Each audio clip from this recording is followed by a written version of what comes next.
G'day everybody, Simon here, Explosive Action, back finally for a Blu-ray update for the month of June. Big pile here to get through, so let's get into it.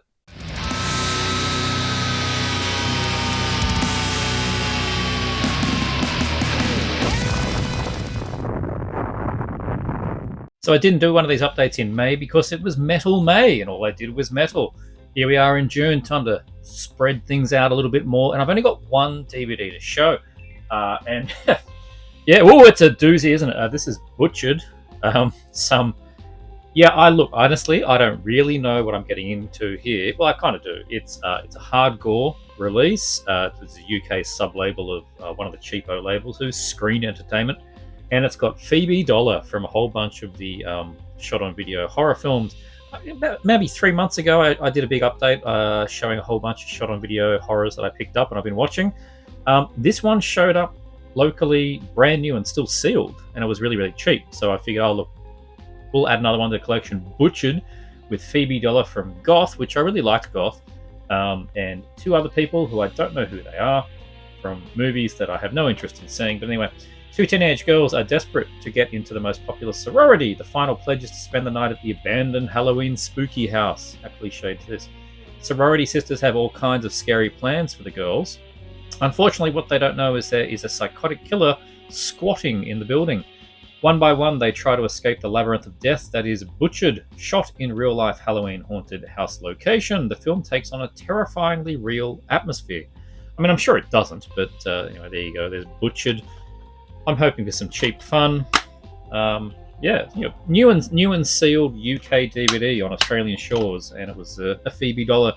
Likely shot on video, trash-tastic. I mean, the screens look like they are, so whatever. Butchered. That's the only DVD I'm going to show. Get into some Blu-rays. The first one's here, JB Hi-Fi, local Australian everything retailer. It's kind of the Australian version of Best Buy, but unlike Best Buy, they are still clinging on to DVDs and Blu-rays and CDs and vinyl and other things like that.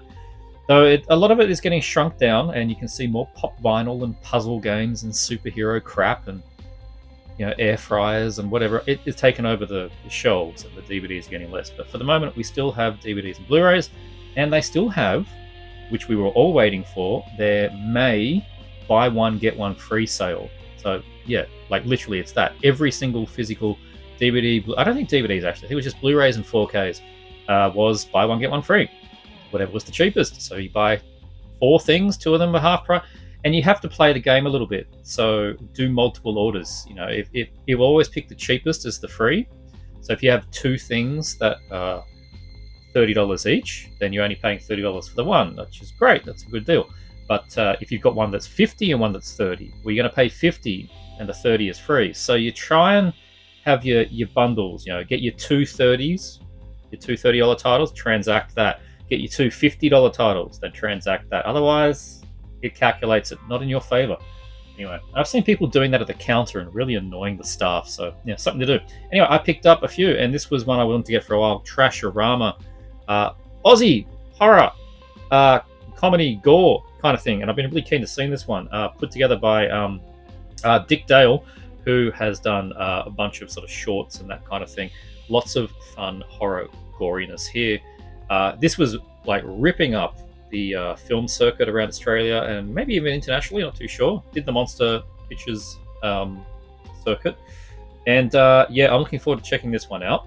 It is Umbrella, has the rated R for high impact blood and gore, as you'd want, but it has the reversible cover without the logo on it. Reading from the back, decades after his career as a tobacco advertising icon, Brian Byrne's life is in ruins. After his mother dies of lung cancer, he is tormented by a talking cigarette from an anti-smoking billboard, as you do, who blames him for his mother's death. Brian's already fragile mental state can't handle the abuse, and he snaps, transforming himself into the Rib Spreader, a killer stalking the city streets, extinguishing smokers one by one, cutting out their lungs to make his macabre smoking jacket. But in a city of murderers, freaks, and perverts, the Rib Spreader isn't the only killer out there. It's not long before a turf war for victims erupts and a horrific showdown of explosive violence and bloody carnage. I mean, take a look at some of them shots if you can see that. Like this looks like body melt kind of stuff. Yeah, it's going to be great. I've heard nothing but good stuff from from this, from people that like sort of the lower budget kind of body melt and brain dead and all that kind of just hilariously fun gore stuff, street trash, that kind of stuff. Yeah, you're gonna want to check this one out. I'm looking forward to it. There's the disc again. Yep. So yeah, Rib Spreader Trashrama Films presents a Dick Dale film. Rib Spreader should be good fun. All right, so these ones is where I had to play a bit of the game with the which ones to get in the sale and the right time. So these three, I picked up the VHS 94, 99, and 85 new series from Shudder. Firstly, it's really cool in this dwindling, particularly Australian dwindling market, that Shudder releases are getting not just physical copies but Blu-ray copies, and they're often doing a Blu-ray and a DVD. So like they're actually it's a bit like 2010 here with this kind of stuff from it's Madman that are the distributor, and Shudder is obviously the production house. But anyway, it's really good to see these things locally, and they're still doing them. So happy to pick them up. And I had a bit of a binge. I hadn't actually seen VHS 1 and 2 or Viral, even though I'd owned them for a decade. Just never happened.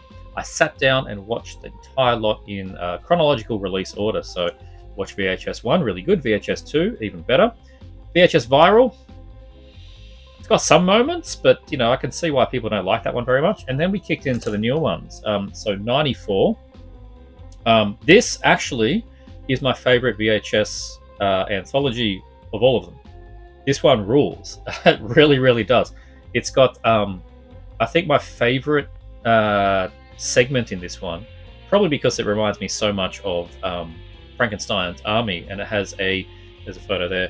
I think it's an Indonesian segment, and it has a sort of crazy scientist that's just assembling bodies and making biomechanisms, and it's a whale of a time. It is so good. It is so gory, making these monstrosities out of people. So that segment was great, but all the other segments on there are really good too. 99 was really good. That one had... Actually, I should probably read from the back of these ones, actually. So I'll read from the back of 94. After the discovery of a mysterious VHS tape, which is most of these all are that, like someone's found a tape and then there's a wraparound story about them watching the tape and then other things happening to those people, or sometimes it's just all contained on the tape. These ones are all mainly contained on the tape. After a discovery of a mysterious VHS tape, a brutish police SWAT team launches a high-intensity raid on a remote warehouse, only to discover a sinister cult compound whose collection of pre-recorded material uncovers a nightmarish conspiracy. So there you go. All of those pre-recorded materials are what ends up being the segments on that one. 99. Read from the back on this one. A thirsty teenager's home video leads to a series of horrifying revelations featuring 5 new stories from filmmakers Maggie Levin, Johannes Roberts, Flying Lotus, Tyler McIntyre, and Joseph and Vanessa Winter. VHS 99 harkens back to the final punk rock analog days of VHS while taking one giant leap forward into a hellish millennium. This one was really good. This one had a sort of a punk rock thing going on. Like it was a punk rock. I think that was this one. They do get a little bit confusing. Pretty sure that was this one. This one. Yeah, had the punk rock band that goes and they follow the lore of a famously lost punk rock band that filmed some kind of gig down in a sewer. They go down there to film it, and that's apparently where the whole band burnt alive. Zombies ahoy! That was pretty good. But the whole thing on 99 was really good. And 80. 90. Was it 99? Which one of these? As I said, I got them confused. Might have been 99. Ended with one in To Hell and Back. Had a fantastic last story where it goes a seance kind of thing goes a bit wrong. The film crew they're filming the seance gets sucked into hell, literally. That's really well done, and they're walking around this hellish giant hills and brimfire and all that kind of thing. Brimstone and fire and brimstone. Being led around by one of the local demons. That one's good fun. It has some crazy gore in it. So 99 was good. 85, my least favorite of these three. I put this one just above. Well, Viral's right down there. There's a bit of a gap, and then 85. I think 85 It's got some good stuff in it. 5 chilling tales. Hang on. An ominous found footage mixtape takes us deep inside an analog nightmare. 5 chilling tales emerge. Scientists observe an unusual boy fixated on his TV. Kids embark on a lake skiing adventure. A TV crew fights to survive a natural disaster. The early days of VR awaken something terrifying. I didn't like the VR one. I thought it was a bit silly. A Deadly Dream is captured on tape. That one was interesting. VHS 85 is a nightmarish mashup of the forgotten 80s. No, this one, the best one of this was the wraparound story, which I don't want to give too much away. The wraparound story leads into the story in the middle, and it really, I thought that one was really well done. The wraparound story involves a bunch of teenagers out on the lake, and they're all getting just picked off by a sniper. You kind of don't really know why or what's going on there. It all comes around a bit later, so yeah, it's good. I just thought the VR one was, I didn't like that one at all. That one kind of annoyed me, so that let it down a bit. But yeah, no, the wraparound and that middle one was really good. The Go to Hell one on this and the Punk Rockers one was really good.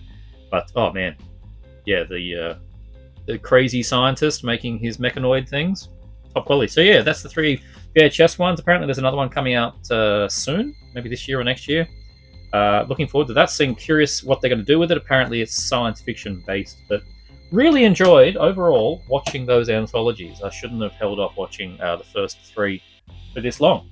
And I also picked up, which were incredibly well priced. I haven't watched these yet, but I got the 4 Creepshow series, which ended up being, let's see, I think I paid $69 for all 4 Australian. I think is what I paid. They were like, yeah, something like that. I was really, really, really, really cheap. Incredibly cheap to get all 4 of these things. It was like 2 for 34 or something, or like 32, something like that, and then the same again. So yeah.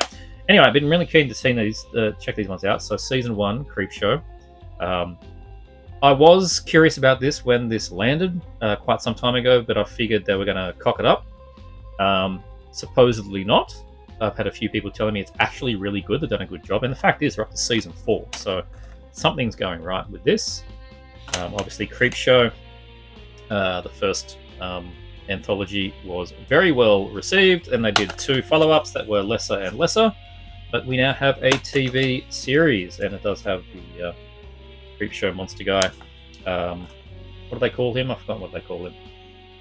Anyway, doesn't matter. But we've got, it's the most fun you'll ever see having been scared. From showrunner Greg Nicotero from The Walking Dead. I didn't like The Walking Dead. Comes a new anthology horror series inspired by George Romero's iconic 1982 classic film. A comic book comes to life in 12 chilling tales told across 6 episodes featuring stories by Joe Hill, Joe R. Lansdale, who did Bubba Hotep, there you go, or must have been in Bubba Hotep, he didn't do it, Josh Mailman, and more. Haunted dollhouses, werewolves, mischievous creatures, villainous trick-or-treaters, and the undead are a few things you'll see. You never know what will be next on the next page. So, yeah, there you go. Crypt Keeper, I think that's what they call him, the Crypt Keeper. There you go. So, Creepshow. Yeah. You get 2 discs. And again, like, this is the kind of thing that is, I would have said, niche enough to not even get a release in this country. But no, we're getting nice Blu-ray sets, really nice editions here. Again, it's got the Madman and the Shudder logo. Yeah. Pretty stoked that we're still getting this stuff. So, yeah, support the local Shudder Blu-rays. It's really cool. All right, we've got some German Blu-rays here. German action film releases. This is something that they'd like to do in Germany. They tend to really manage to get out some sort of, your B tier, your second tier 80s and 90s action stars and do Blu-rays of them because no one else is really doing it. Granted, Vinegar Syndrome has sort of done a couple of higher release items from some of these people, but we're getting into some of these stars that maybe only Germany is going to give us the releases. But anyway, here we are. Well, I've got Don the Dragon Wilson's Grid Runners. Cool, man, and they've used the proper cover artwork too, so I'm happy with that. Obviously, it's all in German. I can't read the back for you, but yeah, if you know Grid Runners, what was that? Virtual Combat's the AKA for this thing. But yeah, we have a nice German release. You get English, obviously the German audio, you get English audio, and it's in 185 to 1 widescreen. Has an open matte extra version, if you wish, a trailer, and a Build-A-Garden. Build-A-Garden, I don't know, photo gallery? I'm taking a guess at that. But yeah, there you go. Grid Runners, Virtual Combat. This is a fun one with Don the Dragon, so yeah, keen to check this one out on HD. Sometimes with these companies, it can be a crapshoot. Like this one, WMM tend to do good releases. They do media books too, if you prefer that. Some of the companies, you can do DVD upscales or really AI job the the edge enhancement, that kind of stuff. But yeah, you sometimes have got to really read up on these things before you dive straight into them. Sometimes they're not the uncut editions, but anyway, Grid Runners, yep, should be a good edition. Hopefully so on that one. And we've also got, this is what I'm talking about. This is like, who else besides Germany is going to be releasing some Jeff Wincott Blu-rays? I would be surprised if we would see Jeff Wincott HD out of the States, for example. But yeah, we have No Exit, which this one has an AKA, doesn't it? Yeah. The German title for this, and you can really read it, the reverse cover, is Knockout. I've never heard of it as Knockout. I've always known of it as No Exit. Local Australian DVD is under No Exit. So yeah, flip that cover around. And yeah, again, can't read you from the back, but it's 90s action with with Jeff Wincott and directed by Damien Lee in 178 to 1 widescreen, and has the English audio and DTS HD stereo. Trailer, reversible cover, alternative artwork, as you would expect. No Exit. Has been a while since I've seen this one. This is, I think, a Forced to Fight kind of cage film. Yeah, good screenshots, so hopefully a nice presentation. And we also have Jungle Law. Very cool. This one has a local Australian... They all have Australian DVDs, actually. But they're all sort of, your full screen kind of jobs. It's really nice to get these in widescreen. So yeah, Jungle Law, I like the custom artwork on that one, in 178 to 1 widescreen with, again, English DTS HD audio and the usual original trailer vendor cover, mit alternative min artwork. Yeah. These ones are through NSM Records. Again, this company seems to do pretty good. WMM and NSM tend to do good ones. So I found anyway. And another one by Damien Lee. So yeah, there you go. Jungle Law. As reverse artwork again there. Just very basic. I actually kind of like the custom ones they did here. Good artists they use. So yeah, Jungle Law. And the last one, this is a German one, but this is a modern film. This has been happening a lot with Dolph Lundgren films. Is you've got to go to Germany. Scott Adkins too. You've got to go to Germany for the HDs. Wanted Man. This is his latest one. I chucked it on. I watched it. We're definitely at least temporarily. I don't know if it's going to be. It's probably going to be what we get from Dolph these days. But we're entering what I like to call Sheriff Dolph territory. Arnold Schwarzenegger was one of the first that I recall going to sheriff territory.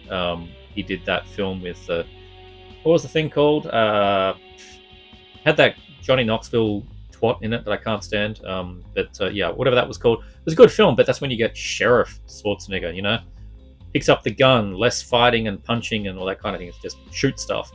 We're getting there now with Dolph. He's putting on the years, and we don't get so much biff and that kind of stuff. We get shooting and ducking from shooting, and maybe a punch here and there. But anyway, Wanted Man. This one sees him as sort of like like FBI or DEA, one of those 3-letter acronyms. And his job is to escort two Spanish, I think they were sort of like dancers / prostitutes or something like that, from Mexico back to America for questioning. And of course, everyone's after to try and kill him. Yeah, it's got Kelsey Grammer in it, Frasier himself. And it's by the numbers stuff.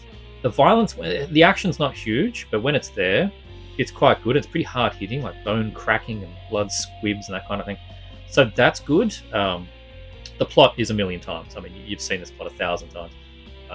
Dolph gets injured in the line of duty and gets rescued and nurtured back to health by a Spanish family in Mexico, that kind of thing. So you've seen it a million times, but it's fun. It does the job. It's only 85 minutes. It's good. And yeah, I think it's his latest, his most current film. I don't count the, what are they, the Aquamans or whatever. I'm not going to watch those to see 3 minutes of Dolph. But yeah, Wanted Man, decent direct-to-video action. Nothing I can read you there on the back, of course. But yeah, sort of a suspensey thriller action. Don't expect all guns blazing, but yeah, when there are some shots fired, they're shot fired quite well. English, 5.1 DTS HDMA, 85-minute version. It's in scope. It's everything you need. So yeah, Wanted Man. Quite enjoyed. Going back in time now, we have finally a Blu-ray Forced Vengeance with Chuck Norris. Chuck Norris collection on HD is growing. We've only got a handful left we really need, like Hitman. That'd be nice. What else? Top Dog.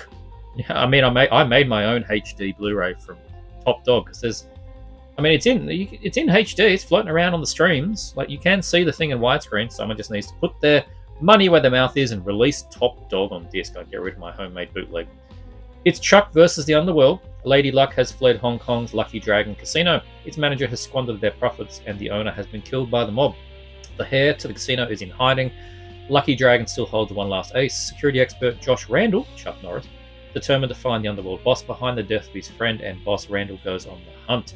Trouble will soon follow. Local monsters should cash in their chips when Norris is on the case. In this alive and kicking action fest directed by James Fargo, who directed Clint Eastwood in The Enforcer and Every Which Way But Loose. So, yeah, this is some earlier 1982 kind of Chuck Norris here. Not quite up to the Cannon era, but it's sort of like a precursor to the Cannon era. But yeah, MGM film with Chuck Norris, Mary Louise Weller. She's in this back there. And yeah, it's a Shout Factory release. Now, it wasn't exactly cheap. I don't know what's going on with Shout Factory, but some of their ones are pushing it in terms of prices, at least what they get translated to Australian dollars. Like, I waited for this to drop, and I nearly got it below 50 Australian, which is kind of taking the piss for something that's only got a theatrical trailer. No slip, no booklet, nothing. Just, come on, I mean, you're pushing it there, guys. But anyway, yeah, it's a nice new scan in 2K. That's the main thing. And yeah, good stuff. Forced Vengeance, Chuck Norris. And I picked up, I was filling in some Jet Li gaps, and I picked up some local ones, which I knew had local releases and they were available cheap, so I picked them up finally. Old releases, Jet Li in Kiss the Dragon. We got Bridget Fonda here, the very, very 2000s. When are we, like 2001? 2001. This is kind of turning point cinema, I think. You know, this is the end of these giant, big martial arts blockbuster kind of things. We're kind of dying around that period. But anyway, Kiss the Dragon, martial arts master Jet Li explodes onto the screen as China's top secret agent, whose latest mission in Paris puts him face to face with the government espionage at the highest level. Falsely accused of murder, he must team up with the seductive call girl, Bridget Fonda, to save himself and her. Yeah, it's been ages since I watched this. I only had a DVD. It's a basic as HD release. Local one from, 2007 when this came out. 2006. Ancient Blu-ray in terms of places, like one of the first, maybe? I don't know. It is what it is. And I paid like $7 for a new copy, so I'm happy. Kiss the Dragon. There you go. This one I had to pay a little bit more for. Not too much for, but proving difficult to get. The one Jet Li's silly. I mean, this is the kind of thing, again, they're just, you're not going to make this kind of stuff anymore. 2001 film again. It's been a while since I watched this. Wasn't this like parallel universes? What if there are parallel universes? What if an alternate version of yourself existed in each one? What if for each one you killed, you gained their strength and intelligence? What if Jason Statham had hair? Well, there he is there. Look, he's got his Ghosts of Mars hairdo. It's creeping away. Just shave it off, man. And he did. Martial arts dynamo, Jet Li faces off against his greatest foe yet, himself. In the incredible time-hopping adrenaline rush, The One. Also starring Delroy Lindo, don't know who that is, Carla Gugino, don't know who that is, and Jason Statham. Oh, I do know who Carla is. I see the photo there.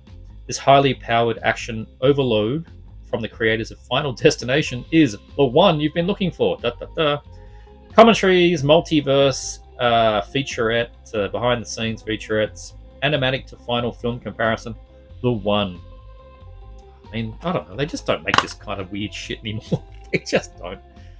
Hey, Jet Li, we're going to make you fight yourself in a multiverse. Sure thing, boss. PlayStation 3 compatible. On to the next pile here, onto the fancier ones with slipcovers and things, but we continue on with Jet Li with this very early bird release. I'm surprised I got it so early. 88 film directly shipped it to me. Fist of Legend on Blu-ray. Yeah, it's not out for like 3 weeks. Like June 26th, I think, is when this out. I don't know why, but they shipped it early. Even if, like, just today, I was just reading Facebook, and 88 Films put up a post with the photos of this thing saying, like, don't worry, it's still coming, delays, something. I don't know, I'm holding it in my hands. But we'll talk about the contents first, and then I'll talk about the release. Slipcover, obviously, nice new cover. A stunning reinvention of Bruce Lee's timeless 1972 classic Fist of Fury, Fist of Legend delivers scene upon scene of intense and magnificently composed martial arts action, now considered by many to be the greatest kung fu movie of all time. In the most electrifying performance of his celebrated career, international superstar Jet Li plays Chen Zhen, the matchless #1 student of China preeminent kung fu master Fuk Yung Gap. Upon returning home to Shanghai after a period of study abroad, he discovers that his homeland has been devastated by a brutal Japanese occupation, and that his once proud martial arts academy has fallen into disarray following the untimely demise of his beloved master, allegedly in a challenge match with a member of the Japanese Black Dragon clan.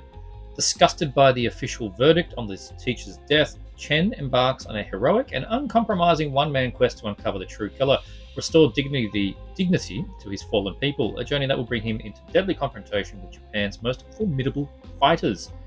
Now, so as I only learnt this morning when looking at the post on Facebook from 88 Films, looking at their photos, going, oh, that's nice. It's got a booklet and a poster, which I don't have.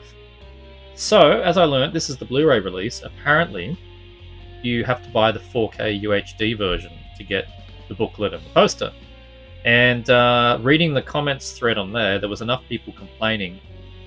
I think they already made their mind up, but they've said, we're sorry, for the next releases, we're going to stop doing that. They were going down a path of, if you want the fancy extras, you've got to buy the fancy premium 4K edition. But I think they've realized that, Blu-ray's still got its own market. I don't want 4K UHDs. I have no need for it. But I wouldn't mind the booklet. I like to have a little booklet. It costs you 3 extra cents. Just throw in the booklet, and I think they've realised that. So I don't get one this time. If you want the booklet and the poster, you've got to buy the UHD version, but whatever. Brand new 4K remaster from the original negatives. Cantonese mono, alternate Cantonese mono. I wonder what the alternate is. Must be from a BCD or something. Optional English subtitles, audio commentary with Frank Jen, who does so many commentaries for these things. A look at Fist of Legend. Interview with actor Chin Soo Ho. Interview with director Gordon Chan. Interview with actor Karata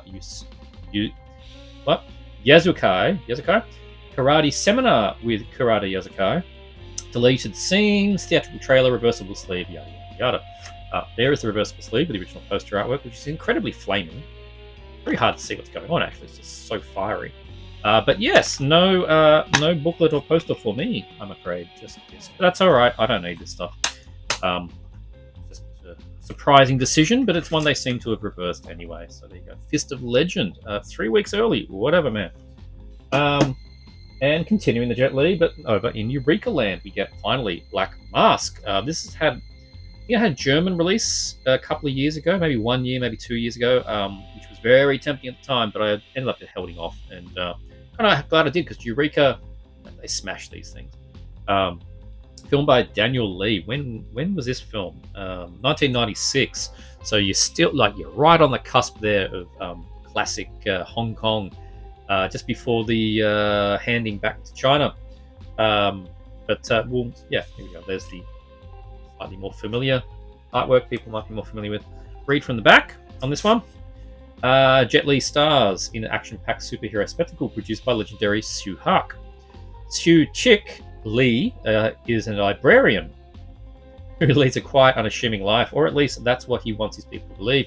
In truth, he was once a member of the 701 Squad, a group of elite combatants produced by a failed super soldier project. In kind with his former comrades, his central nervous system has been altered to render him impervious to pain. When several of his fellow test subjects resurface and embark on a crime wave under the leadership of their former commander, Hung Kuk, Patrick Lung, Sui is forced to use his extraordinary abilities once more. Donning a costume, he sets out to face his past as the vigilante known as the Black Mask. Adapted from the manhua that like manga but Chinese version? I'm assuming it might be. By Peng Chi-ming and Lee Chi-tak. Heavily influenced by Bruce Lee's turn as Kato in The Green Hornet. That's incredibly obvious when you see it. Black Mask is one of the most entertaining movies in Jet Li's filmography. Boasts action orchestrated by Yuen Wuping, who would later win Academy Awards for his work on Crouching Tiger, Hidden Dragon. I saw that in the cinema way back when. Good time. Eureka Classics is proud to present the film, rarely seen uncut version in Blu-ray from a 2K restoration. 2K edition, full of extras, the O-card around it, new artwork on it. Fully uncut Hong Kong version, international export version, also 2K restoration on that. Cantonese 5.1 optional Cantonese stereo, Hong Kong version, English dub alternate US release, English dub export version, English subs, newly translated for this release, new audio commentary by Frank Jiang, crossing the companies 88 and Eureka, yeah, just all kinds of stuff. So the heavy thing, much stuff inside. We get, oh look, a booklet. Thank you, 88. There's my, how do I pull it out? Yeah. There you go. Booklet. Stuffs. Disc 1, Disc 2. Both are Blu-rays. Disc 2's got the Taiwan version and the extended version. Disc 1's got the Hong Kong theatrical and the international export version. 4 damn cuts of Black Mask. I mean, this is comprehensive as you're going to get. Good stuff here. Thank you, Eureka. Next up, and this is a little bit cheeky of me using the slip here, but here we are with Virus, Zombie Creeping Flesh, Hell of the Living Dead. One of the best and most, just one of the best times you're going to have with Bruno Mattei. But that is not the actual release. This is the release. More to the point, that is the release. This is the new one. 88 Films have reissued Hell of the Living Dead yet again. The main reason for this is it's got a brand new master, but the real selling point for this was if you watch the last Blu-ray, whenever it had a scene change, which were frequent, obviously. I mean, basically whenever the camera went from one face to another face, there was like quarter of a second lost footage, like the trims were done bad. Something happened, I don't know what. And it's particularly noticeable when the music's playing. There's a lot of goblin music in here. So you're listening to this great stuff, which you've heard of Dawn of the Dead, and it's been licensed to be in this film, and it just keeps like jumping forward, like the CD is skipping, and it is bloody annoying. And there's probably other cuts as well. But I've not chucked it in, but supposedly we're all right here, folks. This is the fixed, definitive, this is the version you need. That's what I read, and it's really, really cheap. It was down to like £10 or something on 88 Films Direct, so I chucked it in with the other things. Great stuff. And yeah, so brand new master. I don't need to tell you about the film. It's fucking amazing. English LPCM mono, which is how you should watch this stuff. Italian version with English subs if you want, but the English, watch these ones in English. They're great fun. Commentary with genre film experts Eugenio Ercolani and Troy Howarth. Beauty and the Dead interview with Margie Newton. Poor Zombies, an interview with Claudio Fragrasso. Vincent and Clyde 2022 interview with Claudio Fragrasso. Writing the Dead, an interview with Rosella Drudy. Attack of the VHS Zombies. Check what that is. That sounds interesting. Trailer and reversible sleeves. So yeah, that's the under the disc. I didn't think much of the new artwork, even though it has my preferred title. Hell of the Living Dead is my preferred title. Virus is not how I knew the film. I would have preferred that to say Hell of the Living Dead, but you know, whatever. Look, booklet. You got this one right, 88, didn't you? Night of the Zombies, yet another one of them.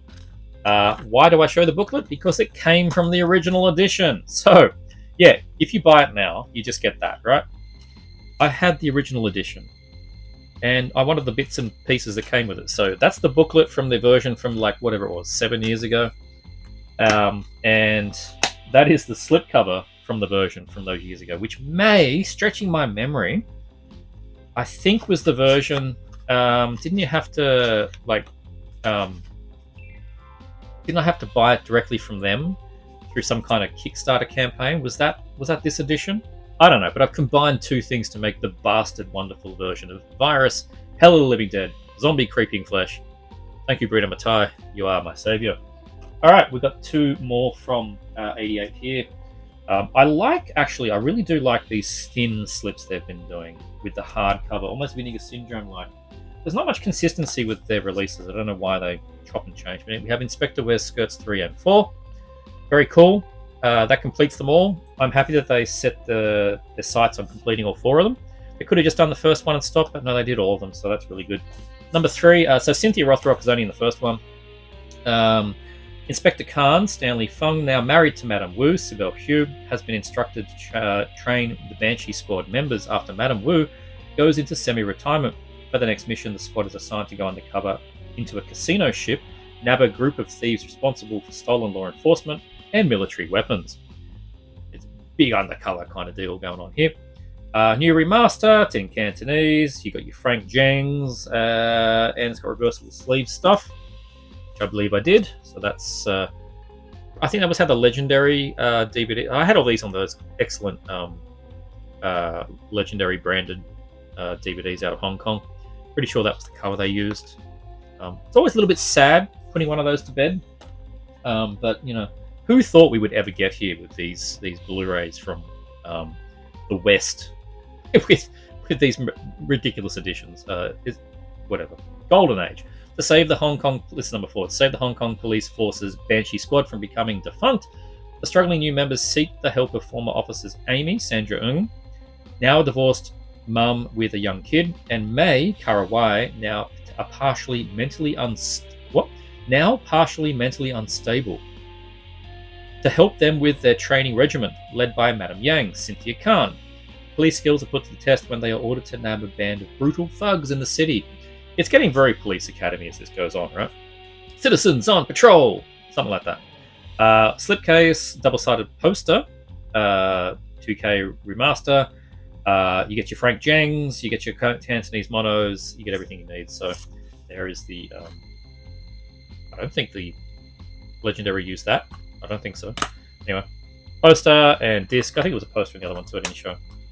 That's pretty average, to be honest. But yeah, I like having the Ultimates. It's a nice, complete little package. We now have all 4 of these things on Blu-ray, and they're really, really affordable too. They're like £15 or something. So yeah, good stuff. Inspector Wears Skirts 3, Raid on Royal Casino Marine, and Inspector Wears Skirts 4.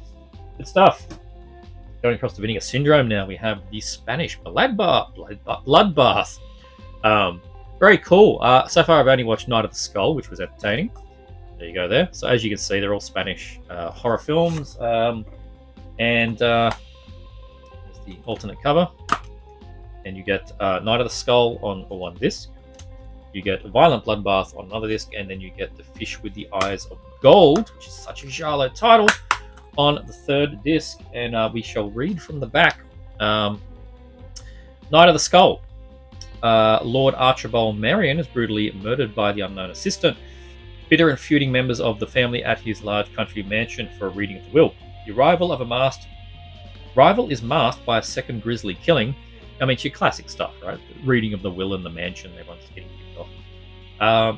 That of Archibald's wife, which sets in motion an increasingly chilling series of deaths. One of only a handful of traditional gialli directed by Jess Franco. The improbably Louisiana set Night of the Skull. That's a great sentence. La Noche de los Asinos. Delightfully pulpy old dark house whodunit. And it is. It's good fun. Violent Bloodbath.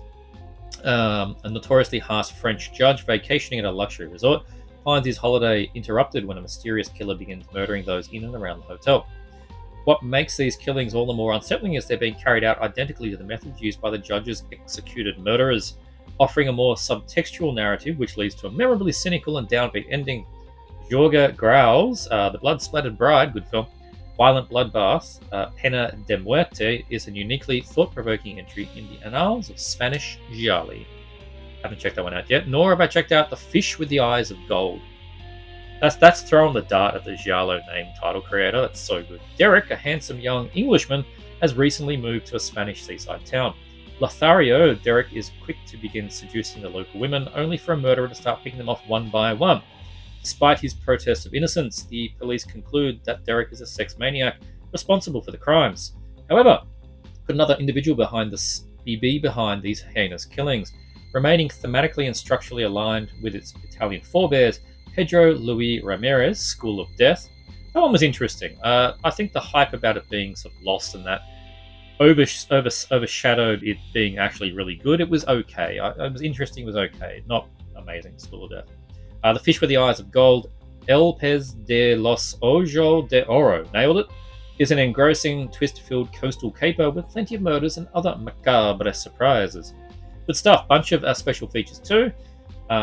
We get an interview with the actor Antonio Mayans from Night of the Skull. Interview with Sitges Festival director Angela Sala for Night of the Skull. Interview with Carlos Grau, son of director Jorge Grau for Violent Bloodbath. These are all lengthy, like 15-20 minutes as well. Interview with actor Jose Lefante for Violent Bloodbath. Interview with Sitges Festival director Angela Sala for Violent Bloodbath. Interview for Sitges Festival director Angela Sala for Fish with the Eyes of Gold. And 5 Spanish Giallo recommendations by Angela Sala. Only goes for 3 minutes, that last little featurette. There you go. 3-disc set, presented in their original Spanish mono soundtracks, newly translated to English subs, and an English mono dubbed soundtrack for Violent Bloodbath, newly scanned, restored in 4K, blah blah blah. So there you go. No, I love it when Vinegar Syndrome do these ones, like the fully unexpected. Let's just chuck a bunch of films together. One of them's got Franco and call it Bloodbath. Like, I like these sets they do, and this is a fun one. At least so far, Night of the Skull was good fun. I'm assuming the rest will be too. I hit up Diabolic DVD. Diabolic DVD, their shipping prices to Australia have improved massively. They don't use FedEx. It's not the super like next day FedEx, but it arrived in a week. That's probably good enough. And it's cheap as chips. So cheap. USPS, I don't know what you're doing. Like, to get 4 Blu-rays from Diabolic with USPS is now like, it's like $65 US for 4 Blu-rays, but it's like 24 with FedEx, and you get it quicker.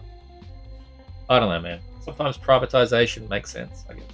I picked up 4 of the Terrorvision titles because they were pretty difficult to get down here. Escape from Hellhole. This one was from a few waves back. Indonesian. Sort of women in prison kind of thing. Never seen it. A Hell for Women. Indri. That's Goody Sinatra. I think she has found her ticket out of real life when friend Tina, Siska Widowati, shares an opportunity to relocate to the city and start life anew. What Indiri doesn't know is that Katrina has sold her to wealthy businessman, MG, that's Dicky Zulakanen. His name's a bit hard for me to know. A sadist who delights in brutalizing virgins for his own pleasure. Of course he does. Indri has no intent of surrendering herself to the madman, ends up thrown into the makeshift prison where she joins a group of women being abused by carnage-hungry guards. It's up to Indri to lead her fellow captives in the fight for freedom and to escape the hellhole. So, that's a few plots right there. It's Rapey Films, R-A-P-I. It always sounds terrible when you say the name of that company. Forever change Indonesian cinema with their ambitious, often bizarre films. Escape from Hellhole blends Filipino influences into the women in prison subgenre for a wild ride that is not to be missed. Terrorvision proud to present blah blah blah HD. And not through Terrorvision, but Mondo Macabro just announced the Warrior trilogy of films, also from Rapey Films, is coming out. Rappy Films? I don't know what. Rapey Films. I'm going to watch a Rapey film. Contains interviews with people and newly created subs, and there you go. Cool to have this one. Had never heard of it until that dropped. Yeah, the rest of the thing. Was it like an advert for new releases from Terrorvision? So yeah, there you go. Diabolic. Gonna get more orders from me. Sure. Newly Dead. The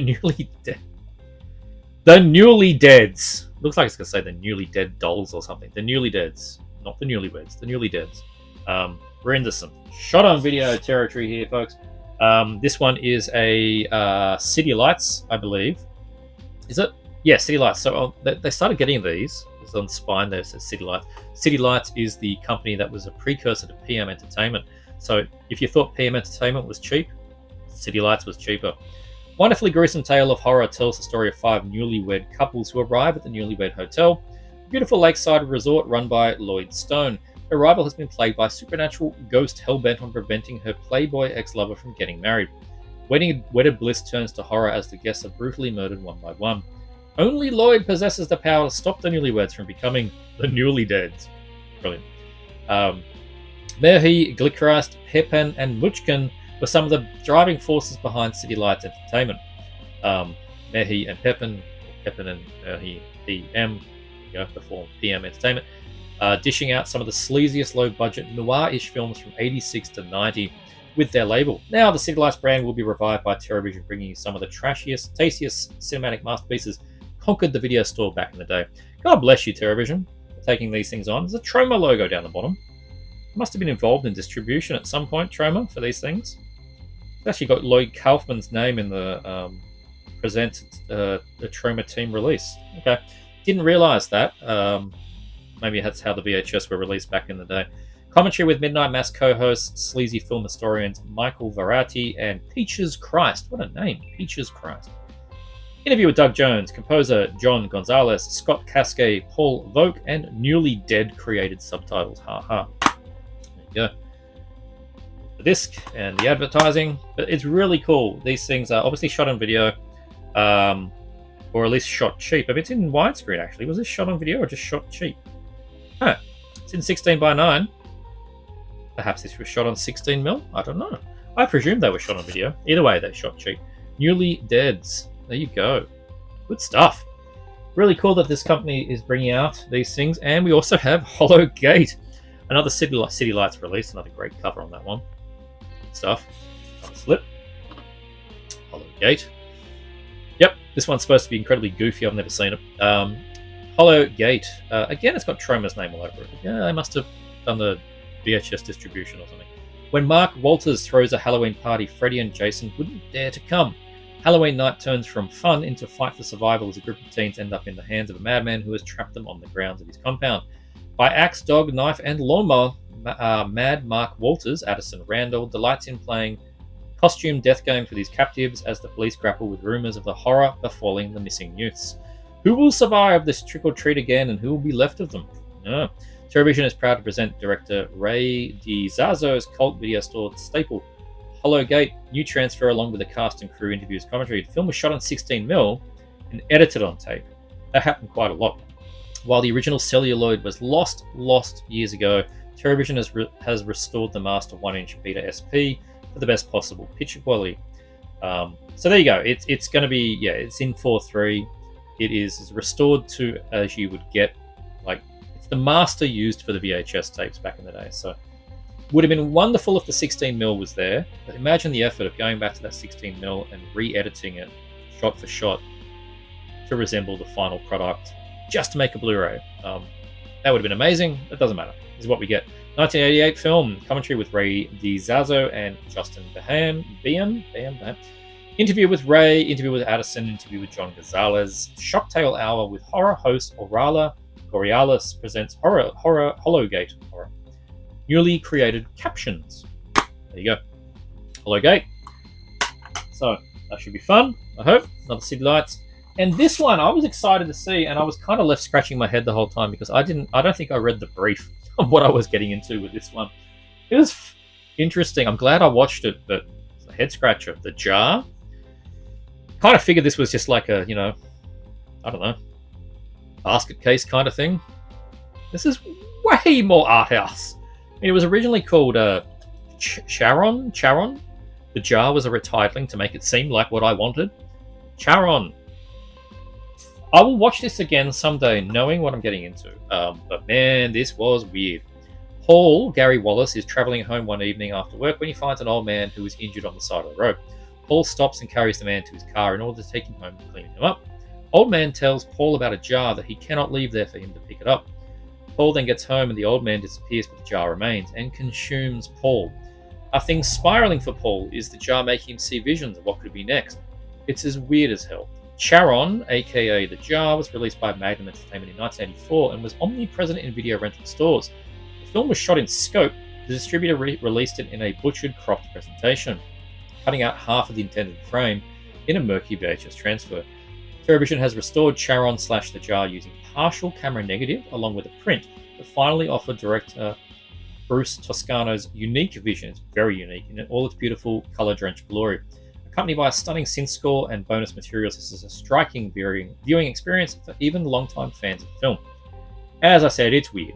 And you get interview on here with the director, which I watched, try and get him to explain what was going on with the thing. And yeah, he was going for, he was just a horror fan, and he was going for Suspiria kind of thing, just weird art house sort of. You'd like the Italian stuff. Wanted to have a go at doing that. And yeah, so it's not what you like. The jar and that cover makes you think you're going to get some kind of killer monster in a jar thing, but it's really just the catalyst for weirdness. Commentary with Bruce Toscano and writer George Bradley, Terrorvision's Brad Henderson. Commentary with Greg Wallace and Terrorvision's Brad Henderson. Making of documentary with Bruce Toscano, George Bradley, and Gary Wallace. Further reflections with the same people. Interview with Craig Baker. Interview with Craig Klein. Stills Gallery, Gary at the Music Box, and newly created subtitles for this really weird film, The Jar. So yeah, if you're a fan of it, it looks great. It looks excellent. If you've never seen it, just know that you're getting Sharon. You're not getting The Jar. It's very arty. It's very weird. Very cheap. It's very passion project. So give it a go, but just don't expect Bastard Case. The Jar. And the last one from this pile. This one was from Saturn's Core through Vinegar Syndrome. And this is the Zombie Army. And I'm going in on this one basically because Extra the Mutilator, your friend and mine, who I would wish would do some more videos, please. Thank you, sir. The Zombie Army, he gave good recommendation to. And I'd never seen it. But look at that. Oof. Man, everything's going on in that alternate cover. Damn. That's just, I like the restrained one there. But anyway, the Zombie Army. The Pentagon has purchased an abandoned insane asylum as a training ground for the Lethal Ladies, an elite experimental female combat unit. Unfortunately, 2 former psychotic inmates were left behind the asylum's deserted fallout shelter. One is a shock therapy-obsessed lunatic who fancies himself as a psychiatrist, the other an unhinged nymphomaniac hell-bent on lethal seduction.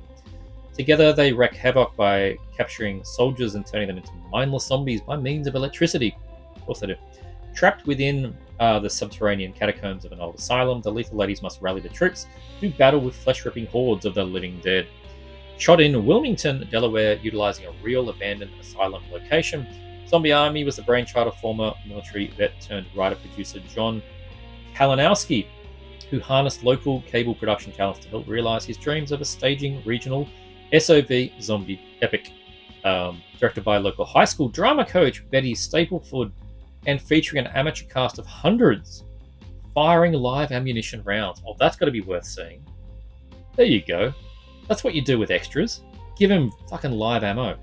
The Zombie Army is outrageous eruption of exploding heads, melting faces, eyeball gouging and acid showers, gut-munching gore, surprising nudity. I like that. And surprising nudity. Directed by a woman. A woman!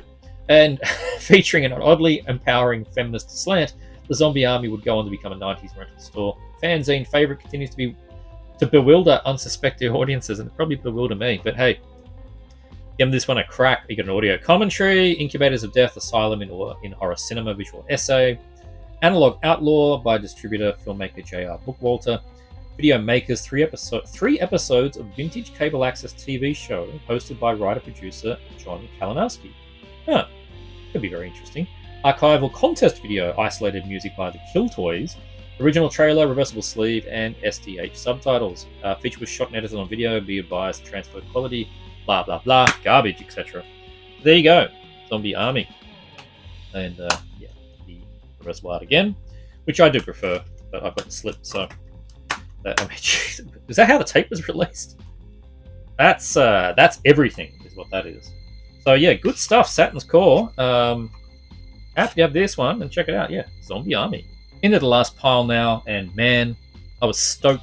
I was absolutely blown away that this finally got a Blu-ray release. It was one of the top sort of 10 kind of things a lot of us were waiting for to get a Blu-ray. And just like, you know, you miss one bus, 2 come at once, this is exactly what happened here. China O'Brien, Part 1 and 2 from Eureka, and then announced the very next day, Vinegar Syndrome threw their hat in the ring. But Eureka got theirs out first, and I didn't need the being forced to pay extra to get a 4K disc I didn't want from Vinegar Syndrome. Yes, they tout that they're doing their own restoration on top of it, but having just watched the Eureka version, this is pretty excellent. I don't know what else the Vinny Syndrome's going to do. I didn't need all the fancy shit. This is what I wanted. I wanted the Eureka one. You get the slip, and you get 2 films, and you get reversible cover artwork, and you just get everything you need. So we shall read from the back here. The imitable martial arts superstar Cynthia Rothrock stars in 2 of the most gloriously entertaining films of her career. She's out here again in Australia at the moment doing a not a film Q&A, but she's doing like a martial arts expos thing. Yeah, I didn't go. I was in hospital again. Won't worry about that, but yeah, finally got the appendix out. Gone, thankfully. Great. In China O'Brien, city cop and formidable martial artist Laurie China O'Brien Rothrock is forced to resign from the force and return home to a small Utah town after her involvement in an accidental death. Upon arrival in Beaver Creek, great name, she finds her lawman father, Sheriff John O'Brien, David Blackwell, is desperately trying to bring down the local crime boss, Edwin Summers, Steve Kirby. It isn't long before she steps into the fray. Then, in China O'Brien 2, Laurie must once again protect her hometown when it becomes a hideout for a dangerous fugitive, the escaped drug lord Charlie Baskin, Harlow Marks. I have a China O'Brien 2 poster on my wall, an original Australian VHS release poster. It's great. Helmed by Robert Klaus, the celebrated director of Enter the Dragon and Game of Death, the China O'Brien films firmly established Cynthia Rothrock as an international action star, following a successful string of hits in Hong Kong. Eureka Classics is proud to present both films on first time on Blu-ray from brand new 4K restorations. And yeah, then Vinegar Syndrome, I don't know if they've done their own restoration, or they've used the same restoration and then sort of like tweaked the knobs a bit. I don't know, but man, go look at the trailer. That Eureka did a great trailer of this on YouTube. You'll see the quality you're getting, and you will be more than satisfied with this release. If you're based in the UK or you're based in Australia and you want the one that's available right now and slightly cheaper, and you don't want the 4K, there is a 4K edition you can buy of this. You just don't have to get it all at once, and I love that Eureka is doing that. I'm just Blu-ray. It's fine. I don't need higher. 2-disc Blu-ray edition, limited O-card slipcase featuring a new artwork by Gregory Zacra. Both films in 1080p from 4K restorations, uncompressed mono audio in China O'Brien, uncompressed stereo audio in China O'Brien 2. New audio commentary on both films by Mike Leader and Arne Venema. Brand new audio commentary on China O'Brien 2 by Asian film expert Frank Zheng, yet again. Brand new select scene commentary on both films by Cynthia Rothrock. Very good. New interview with Cynthia, brand new interview with Keith Cook, brand new interview with Leon Hunt, author of Kung Fu Cult Masters from Bruce Lee to Crouching Tiger. Brand new interview with critic and filmmaker James Mudger. Trailers, plus a limited edition collector's booklet. So there's a reversible. Great. Sort of hand-drawn artwork on that one, hand-painted. Really cool. I like that one. And you get a disc and a disc. And you do get a reversible on this. You can just flip it around and have China O'Brien 2. That's very boring. It is what it was released as. And we get booklet. There you go. Good old Cynthia. Such a good film. Well, I mean, the first one's such a great film. The second one is also a great film. They're great films. I do prefer the first one. And you get a poster, which is of that alternate artwork. There you go. So you get... Yeah, that's quite good. And then the other one. That's nice. I like that. So there you go. You get everything that I want. I don't really know what you get in the Vinegar Syndrome edition. Probably a keyring and a bottle opener or some other twaddle I don't need, and a 4K I don't want to watch. But there you go. Good stuff. Very happy, thrilled to have China O'Brien 1 and 2 on Blu-ray from Eureka. Excellent release. More Eureka. We have the Bodyguard Kiba 1 and 2 special edition. Going in very blind with this one. Kind of just chucked on the cart because Sonny Chiba. But yeah, double bill of Sonny Chiba. Based upon the manga by celebrated writer Iki Kajiwara, Bodyguard Kiba follows the eponymous karate master and professional bodyguard Chiba as he's hired to protect the mysterious Reiko, Mari Atsumi, a woman embroiled in the world of organized crime. Kiba's involvement in Reiko brings him to conflict with the Yakuza, leading to a final bloody showdown. Then, in Bodyguard Kiba Deadly Triangle Jump, second one, Deadly Triangle Jump, great. Kiba is released from prison after taking revenge on the rival martial arts artists who blinded his sister Meiki, Atsuko Shihomi, Back on the streets, he takes a job working for a shady nightclub owner, Akamatsu,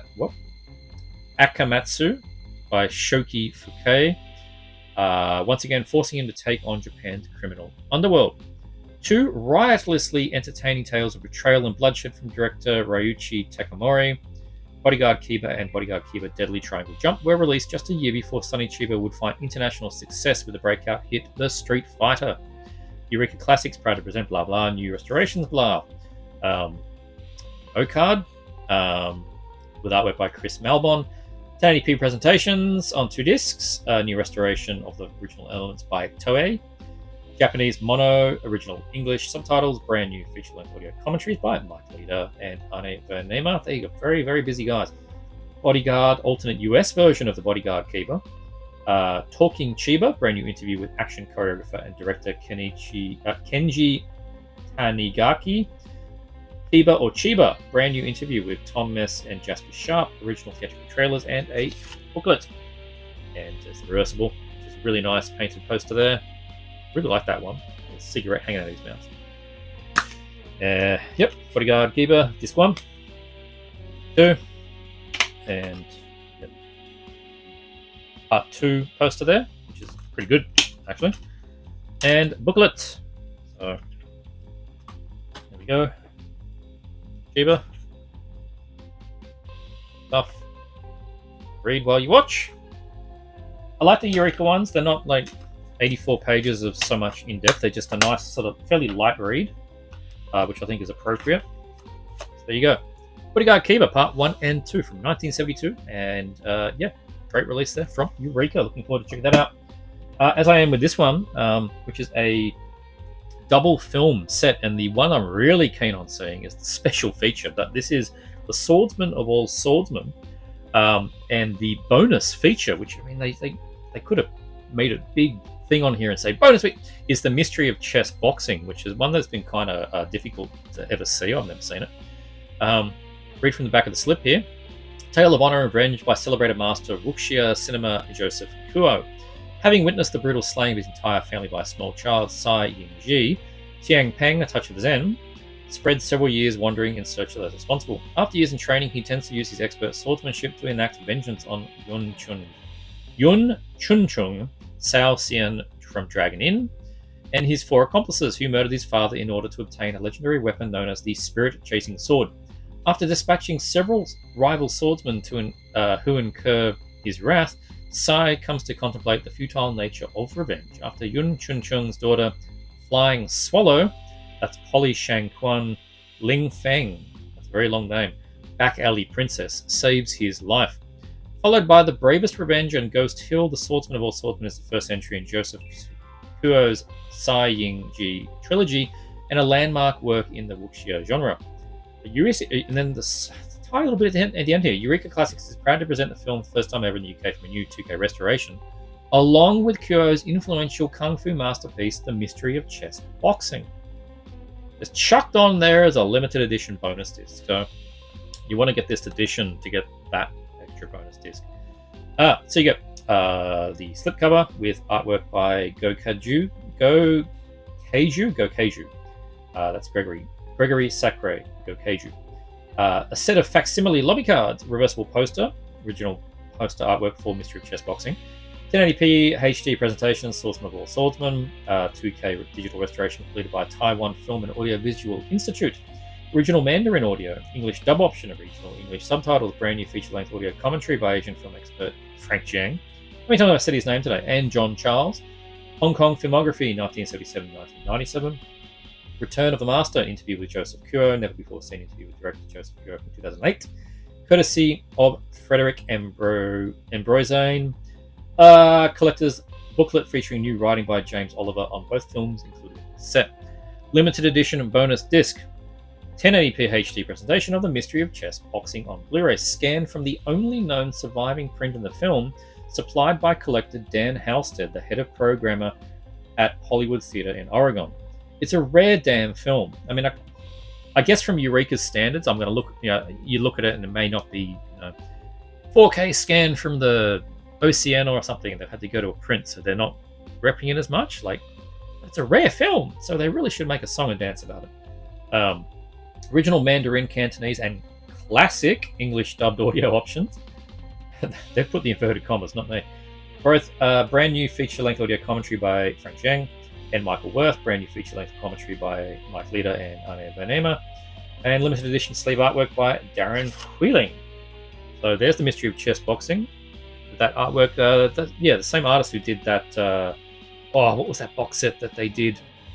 Had like 8 martial art films in it. I can't remember the name of the box set. Anyway, Swordsman of All Swordsmen, disc 1, and yeah, Mystery of Chess Boxing, home disc. We get in here. We'll get the poster, Mystery of Chess Boxing. I'm not going to unfold that. The booklet, yep. Stuff on films. Go. And the lobby cards, which are really cool. Mystery of Chess Boxing lobby cards. So yeah, nice for a rare film, which I've never seen. And honestly, I wasn't particularly familiar with it, but when I saw the reception that this release got when people saw the bonus feature, and they were like crying for it more so than the primary feature, obviously I had to be picking up, and I'm very interested to see both films. But yeah, particularly interested to see Chess Boxing. Very cool. This one I picked up on eBay. I wasn't originally going to pick this one up, but somebody obviously picked it up, watched it, didn't like it. I don't know. Sold it really cheap locally, so I picked it up. And I do like me some Stephen Chow from Beijing with Love. I know he's not for everybody, but this one is a spoof of James Bond that he did. Martini swirling butcher and disgraced former spy Ling Ling Chat is dispatched to recover a stolen dinosaur skull from a golden gun-wielding supervillain. Equipped with the latest gadgets, our hero dons his tuxedo and swaggers into a world of danger, beautiful women, and metal-mouthed assassins, of course. Sound familiar? Yes. One of Stephen Chow's funniest films, Eureka Classics, is proud to present From Beijing with Love on Blu-ray in its UK debut. And yeah, I got it really cheap with the slip and everything. So yeah, happy to pick these things up cheap. Yeah, you get the Gregory Sacre slipcover 1080p presentation from original film Elements. Cantonese mono, English dubbed audio if you want it, English subs, newly translated. Audio commentary from all of the people I've just been mentioning before. Wong Kam Kong on From Beijing with Love, new interview with actor Wong Kam Kong about his role in the film. Wong Kam Kong in Conversation, he discusses his career. Archival interview with director Li Lik-chi, and the cover art O-casting. I wonder if Stephen Chow is not easy to get for interviews, or if he doesn't like doing them or whatever. But I do rarely see him involved in the featurettes. So there's the more original cover, and yeah, booklet and disc. So there you go. Happy to add this one to the collection. When I'm in the mood for watching some of these light-hearted ones of him, I will check this one out. Into some Euro. Tony Arzenta. This is a Radiance release. Big guns. There's your big guns. Great.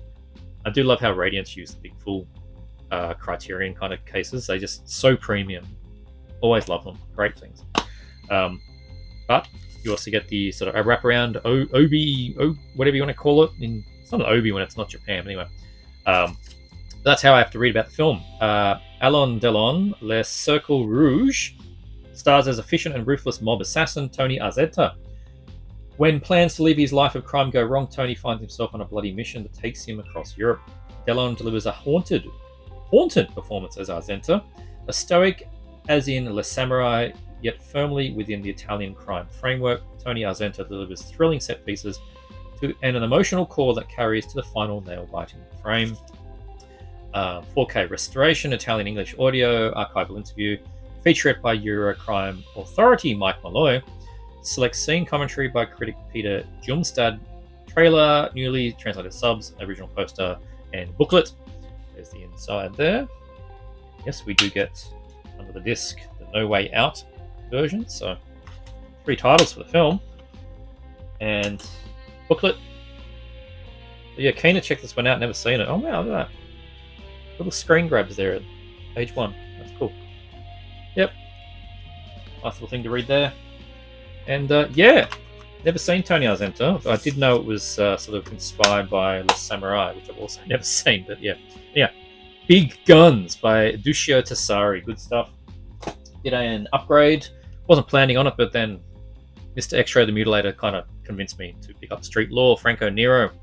As he said, one of his favorite films, and it was a no-brainer to pick up this version to replace the Code Red, I think. And I'm seeing that a lot these days, that the Code Red releases, which were certainly adequate in a time of Banana Man and no other Blu-rays. But yeah, other companies are doing better scans and better releases. So picking up this one, Street Law, from Castellari, was kind of a no-brainer. After Carlo is mugged by thugs, he goes to the police, but when they drop the case, he loses faith in the justice system, decides to take on the hoods himself. Hello, Death Wish. Tearing up with a young robber, he goes on a mission of vengeance. The smart Polizia Tesci movie directed by Enzo G. Castellari and Glorious Bastards, starring legendary spaghetti western favorite Franco Nero from Django. Cool, entertaining, street-level crime pick bursting with Italian flavors. Very loud car going past. New slipcase from artwork from Thomas Walker. 2K restoration from the OCN, so that's nicely upgraded from the Code Red. 185:1. Stereo English mono, Italian stereo mono with newly translated subs. Commentary with Eugenio Ercolani, Troy Howarth, and Nathaniel Thompson. The shorter US Grindhouse cut. Interesting, not familiar with that. Sniff Around and Find Out, featurette by Mike Malloy. Enzo's Law, interview with director Enzo G. Castellari, that'll be good to see. Oliver Onions, an interview with composer Guido and Maurizio De Angelis. Street Stunts, an interview with actor and stuntman Massimo Vanni. Original trailer, TV spot, reversible sleeve, etc. There you go. Reversible sleeves. Il Cittadino C. Arabella. Oh, this is not Eureka, it's 88 Films. Did I say Eureka? I don't know what I remember. Anyway, it's 88 Films with their Italian line. They're still going. And not that they're up to 83. I don't keep them organised by that anymore. I keep all my Eurocrime A to Z. Sometimes split by director, as I do have an Enzo Castellari section now. The stuff goes in there. And we'll look at what that is in a minute. We get a little booklet, very little booklet. No problem with a little booklet. That was the old Blue Underground poster. That was the old Code Red Blu-ray. And what do we have here? I'm assuming it's a poster. Yeah, a little poster. Very thin. Nice little bonus though. Why not? Something to stick on the hallway. There you go. But I mean, I should have just jumped on it when it came out, but I wasn't far behind it. I mean, it only still has just come out, really. But I just needed my arm twisted slightly. Street Law, upgrade from 88 Films. 2 more to go. This one badly needed to come out, and we got not one but 2 films. I think it's from the same director, Spectres and Maya. Spectres, I had a crappy UK full screen DVD, looked like VHS, and Maya, I had an equally crappy German DVD with a strange title. It was also nothing to write home about, but now we have them both on this great set, Spectres and Maya. Really good stuff. This is the stuff I love from Reading a Syndrome, when they just, these tidy little multi-packs, if they released Spectres and Maya separately, would have they sold as well? I mean, I'd like to think yes, and I would have bought them both, but it's nice to have these sometimes as one set, you know? As the close of the 80s drew nearer, Italy continued to turn out some of the weirdest and wildest entries in the horror genre it had to offer. This set of atmospheric offerings, Spectres and Maya, from 87 and 89, from director Marcello Avallone, are no exception, mixing sex, mythology, bloody supernatural slayings, and a dizzying blend, sure to please fans of 80s terror. These sacrificial slashes are finally unleashed in the Blu-ray world premiere. 2K restorations from the OCN 35mm. Brilliant. From the High Priest of Horror at Vinegar Syndrome. Spectres. While excavating the catacombs at an archaeological site in Rome, a team of researchers make an astonishing discovery. When nearby drilling work in the subway system causes a well to collapse, revealing a passageway leading to a series of to unexplored tunnels. Diving deeper into subterranean labyrinth, the team uncover a cavernous tomb filled with ominous inscriptions, as well as strange, unidentifiable skeletons and a crude sacrificial weapon. Little did the archaeologists realize that uncovering of the burial chamber, long since sealed off from this world, has unleashed an ancient evil intent on wreaking bloody havoc.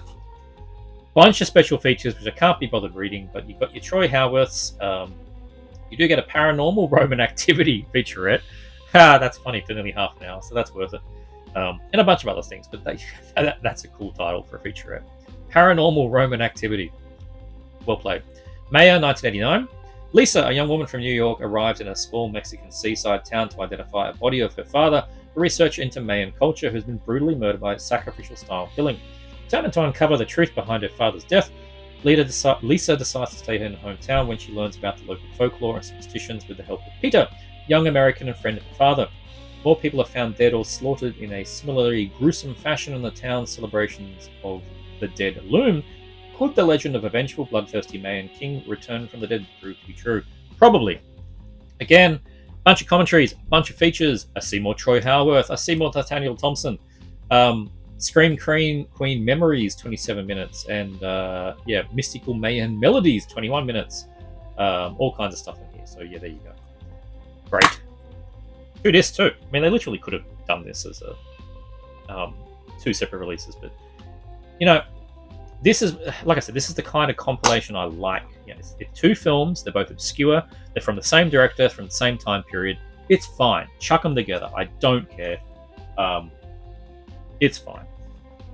It gets the release out there too, and makes it more affordable. Spectres, Maya, Happy as Larry, and the last one, which again, this hits me in the I've got to buy a 4K to get a Blu-ray bone, but you know that's what you do, Vinny Syndrome.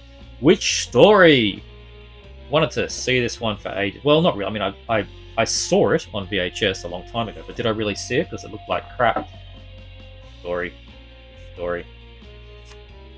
And 4K, Witch Story. Stuff on the back. But you do get, which is what I watched, the Blu-ray. So, yeah. Nice little release here. I mean, this would have been fine. It's over the top. I paid extra for it. I paid extra for that. Look, if I would have shaved $15 off to just get this with a Blu, I would have, but whatever, man. I can't complain.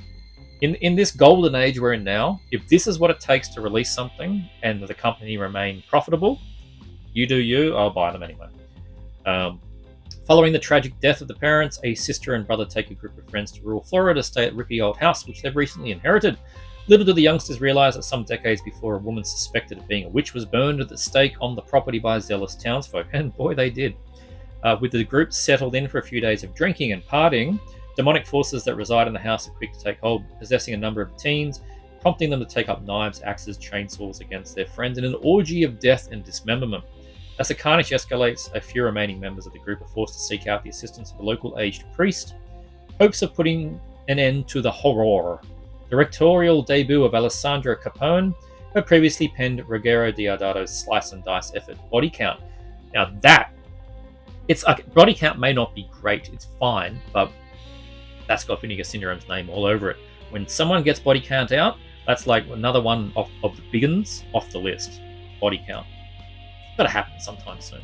Maybe that's going to be a 2025 thing. We'll see. Witch Story, which was originally marketed in the US as a sequel to the 1982 supernatural slasher Superstition, is a prime example of late 80s Italian splatter featuring an astonishing array of nastiness, numerous bodies being hacked, slashed, and generally beaten to a pulp. And it really does. The effects are really good in this. I enjoyed the film. I watched it pretty much straight away.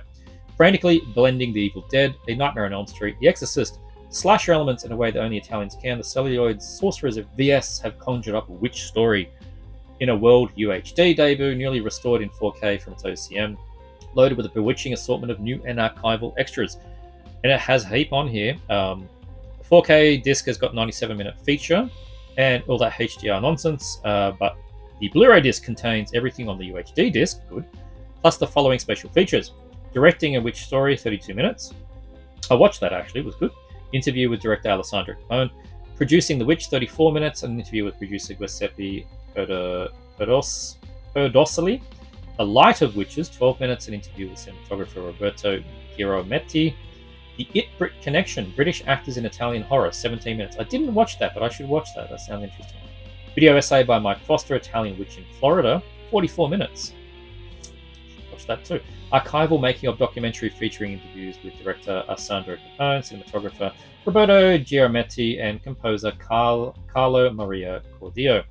Raw audition footage. 45 minutes of raw audition footage. Wow. That is some stuff you don't usually see.